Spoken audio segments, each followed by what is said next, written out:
Hello friends, आप सभी ने महाभारत तो देखी ही होगी। महाभारत में बहुत सारे अहम पात्र थे।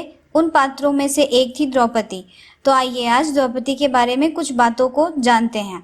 महाभारत का युद्ध भले ही पांडवों ने जीता था, लेकिन युद्ध को जीतने की असली प्रेरणा द्रौपदी थी।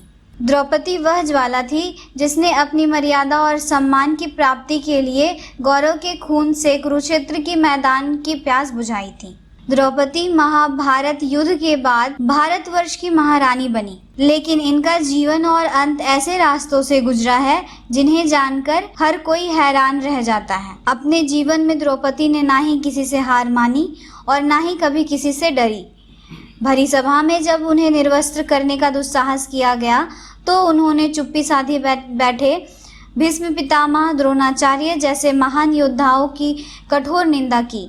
माना जाता है कि द्रौपदी कोई साधारण कन्या नहीं थी, बल्कि वह अग्नि से प्रकट हुई कन्या थी। जब द्रौपदी के सामने 5 पांडवों से विवाह करने का प्रस्ताव रखा गया तो उन्होंने विवाह के लिए एक अनोखी शर्त रख दी।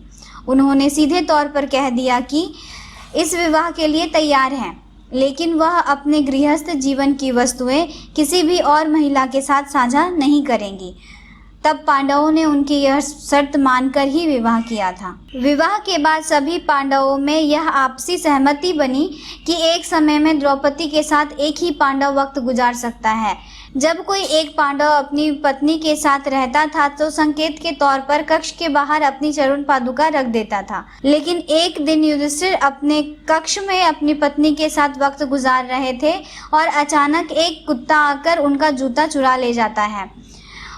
इस बात से अनजान अर्जुन उस कक्ष में प्रवेश ले लेते हैं और युधिष्ठिर के साथ द्रौपदी को देख लेते हैं। द्रौपदी को बहुत ही लज्जा महसूस होती है और क्रोध में आकर द्रौपदी ने कुत्ते को श्राप दे दिया कि तुम खुले में ही संबंध बनाओगे और दुनिया तुम्हें देखेगी। द्रौपदी के 5 पति थे, लेकिन सभी में से भीम से द्रौपदी का विशेष लगाव था।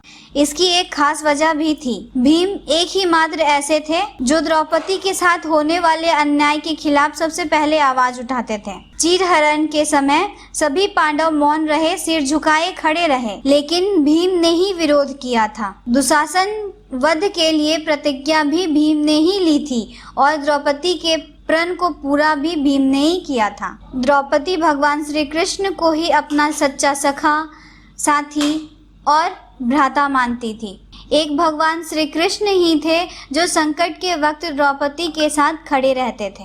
अब मैं अपने बातों को देती हूँ विराम। अगर हमारा वीडियो आपको पसंद आया हो तो लाइक, शेयर, सब्सक्राइब करना ना भूलें और हाँ, कमेंट ज़रूर करें कि आपको अच्छा लगा या नहीं।